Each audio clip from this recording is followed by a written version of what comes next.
seorang wakil presiden atau presiden sekalipun harus minimum tamat SLTA, alia, SMA atau sederajat. Nah, wakil presiden ini tidak punya ijazah itu.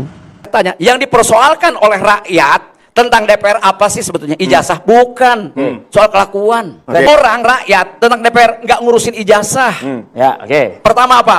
Integritas, setuju dengan Ibu Irma. Apa? Moralitas atau attitude. Kalau attitude orang baik, sekolah apapun dia akan terus belajar. Oke. Kenapa? Menurut saya di DPR itu setuju banget. Minimal pengetahuannya, bukan detailnya loh. Pengetahuannya setara S2. Kenapa? Itu dibutuhkan kemampuan, kapasitas, kapabilitas, dan kompetensi yang komprehensif. Nggak bisa orang biasa-biasa saja. Artinya seorang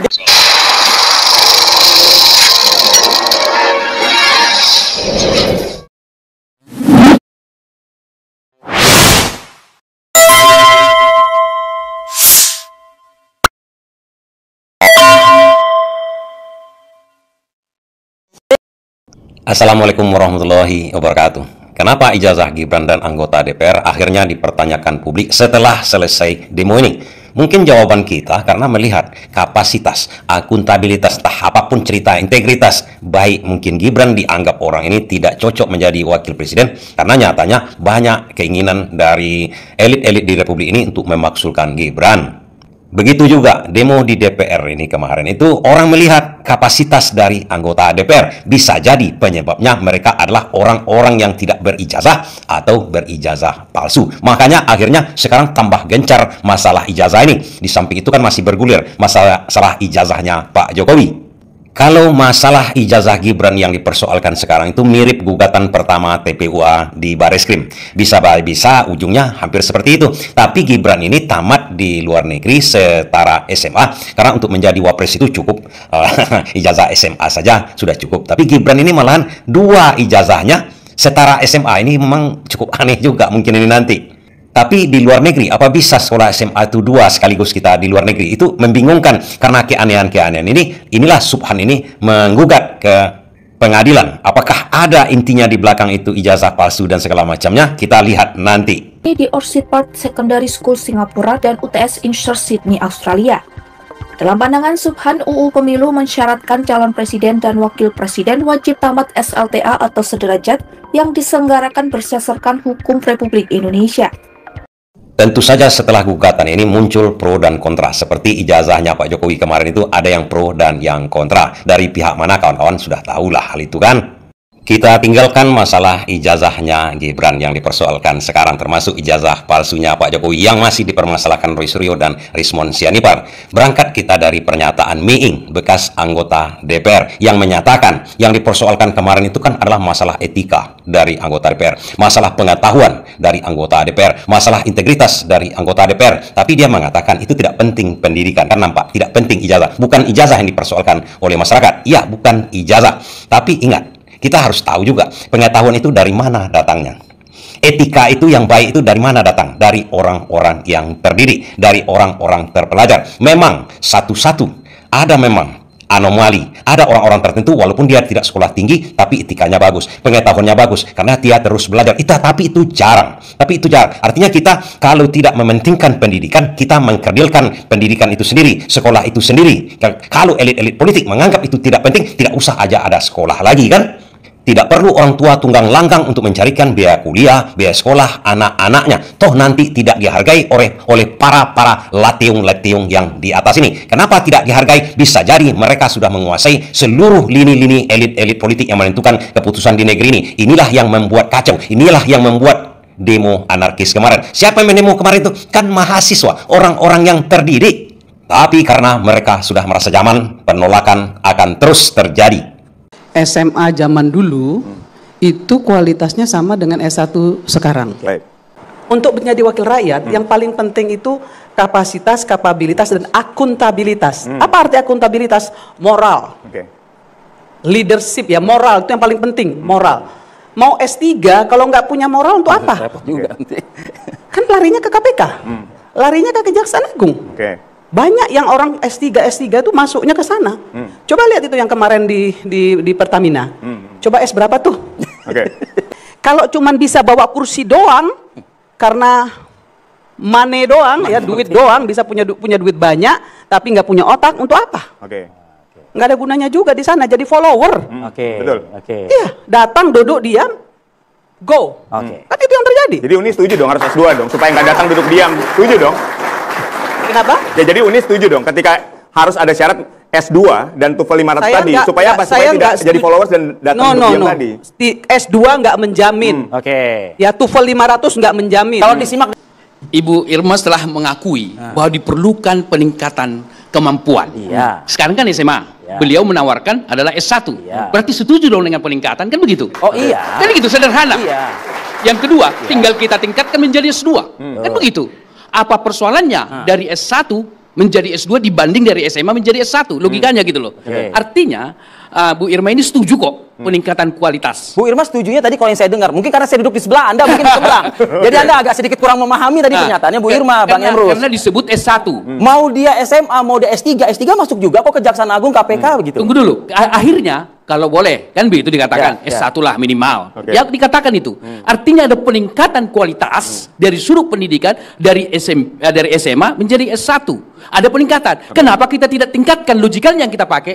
Pemikiran atau pendapat dari Bu Irma, kenapa kita tidak tingkatkan S2? Ada jaminan nggak, Bang? Saya mau jelaskan. Saya dosen pasca sarjana. Artinya bahwa orang yang pernah kuliah pasca sarjana, saya berikan mata kuliah kemarin filsafat ilmu, metodologi, sistematika berpikir lebih tajam dibanding S1. Ketika seseorang itu dia tidak punya pendidikan, okelah berintegritas, baik dan lain-lain, tapi dia tidak punya pendidikan yang memadai untuk itu, maka dia berada pada dunia yang gelap. Sepakat sama sekali. Kenapa? Yang dia sampaikan tadi, itu orang punya ilmu, itu bagus. Menambah ilmu, itu bagus. Saya sepakat itu. Tapi soal menjadi syarat anggota DPR harus S2, S3, S4, S5, S lilin, nggak peduli saya. Mau punya S3, kalau akhirnya masuk Kuningan tuh apa? Gak ada gunanya. Baik, saya bisa tanggapi.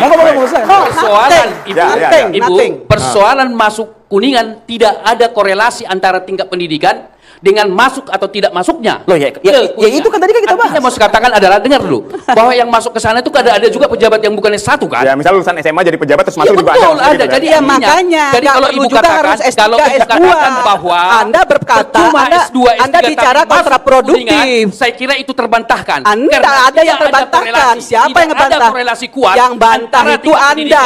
Dengan masuknya. Bisa jadi memang cara berpikirnya anggota DPR ini memang pengetahuan penting, etik penting, tapi pendidikan tidak penting. Pendidikan tidak penting itu bisa jadi mereka tidak punya ijazah yang memadai, ataupun kalau sempat punya ijazah, ijazahnya di pasar pramuka, sehingga tidak dipentingkanlah itu ijazah. Yang dipentingkan pengetahuan. Sementara ijazah ini membuktikan diri kita ini pernah mencari pengetahuan, pernah dididik tentang etik. Ini kan persoalan cara berpikir. Sebenarnya mereka membenarkan pentingnya pendidikan tersebut. Toh dalam APBN kita, itu anggaran yang paling banyak itu adalah untuk pendidikan. Tapi mereka sepertinya menyatakan pendidikan itu tidak penting. Karena ijazah itu tidak penting. Yang penting pengetahuan. Ini kan membuat kita pusing ini kan, dengan cara berpikir elit-elit ini. Sampai kita pada kesimpulan, memang mereka banyak yang tidak punya ijazah. Banyak yang tidak terdidik. Hingga kelakuannya seperti itu. Kelakuan yang apa? Yang hebat-hebat itu hanya kemampuan untuk nipu.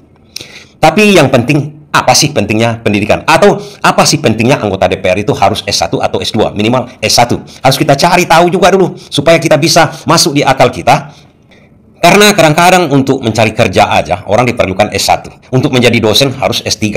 Nah, ini untuk anggota DPR. Coba bayangkan, untuk mengambil keputusan untuk hajat hidup orang banyak, 270 juta orang.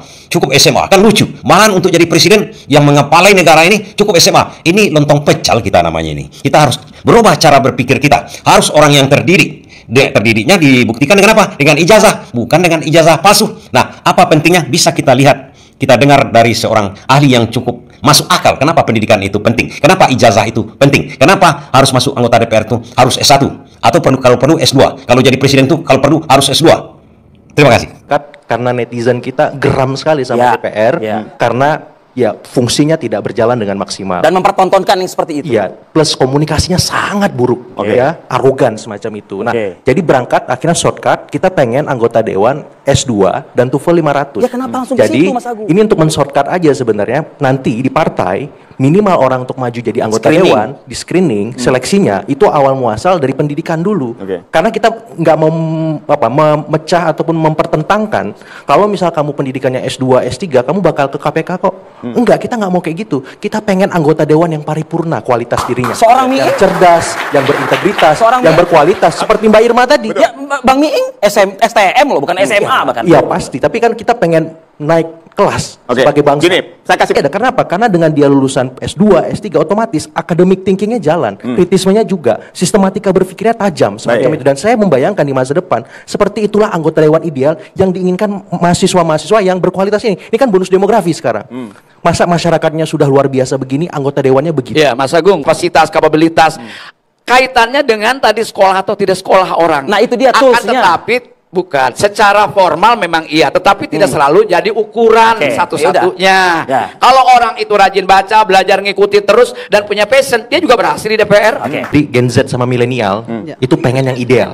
Pengen eksponensial perubahan bangsa kita, dan itu bisa diwakili oleh DPR. Dalam artian di sini kalau kita merujuk banyak survei-survei kredibel, ini kan selalu citra DPR ini minor. Dari 11 lembaga yang disurvei, itu DPR ada di urutan 10, di bawahnya partai. Nah, Gen Z milenial bingung, nih shortcutnya gimana biar cepat. Oke, kalau secara hukum biar nggak ke KPK, kejaksaan, kepolisian, ada instrumen-instrumennya. Tapi kalau substansi tugas mereka, legislasinya, masa iya lebih penting tenaga ahli ketimbang anggota dewannya misalkan. Kalau tenaga ahli requirement-nya misalkan harus S1 minimal, bahkan harus punya pengalaman 5 tahun. Kenapa tidak anggota dewan? Persis. Bahkan kalau untuk yang mereka di yang berurusan dengan kerjasama luar negeri, misalkan Union Parliament, ASEAN Parliament Assembly dan seterusnya, harus 550 TOEFL-nya. Seperti itu. Jadi kenapa ini nggak kita pakai buat anggota dewannya? Jadi ketika buat legislasi itu adu argumen dengan tenaga ahlinya. Akhirnya apa? Konten dari produk perundang-undangan itu berkualitas. Jadi negara bisa menghemat anggaran juga dong ya, Pak? Persis. Dengan wacana efisiensi. Kontekstual menurut saya. Kenapa? Kita sudah lama bersabar, Gen Z milenial ini. Gini. Bahwa sekarang yang S2 sudah banyak di DPR. Betul. Tetapi kan itu tidak berbanding lurus dengan hasil kinerja mereka. Even itu S2 sudah banyak dengan kebijakan yang dibutuhkan oleh rakyat sehingga rakyat masih protes. Artinya apa? Juga tidak menentukan S2 kumpul di sana menjadi kebijakan lagi mensejahterakan rakyat. Kan tidak, ini fakta. Betul. Gitu loh. Tapi kalau jumlahnya melampaui itu 50% bahkan 100%. Saya yakin sekarang 38. Saya akan produk legislasinya semakin berkualitas. Kita nggak ujuk-ujuk ke MK terus untuk uji materi, untuk GR dan seterusnya. Dan perdebatan di internal DPR, kita pengen yang ideal. Kita pengen anggota dewan yang lebih baik dan itu eksponensial. Kita udah nggak bersabar lagi karena apa? Kemajuan bangsanya harus dipercepat gitu dan itu bisa di shortcut lewat kualitas pendidikan yang luar biasa seperti itu.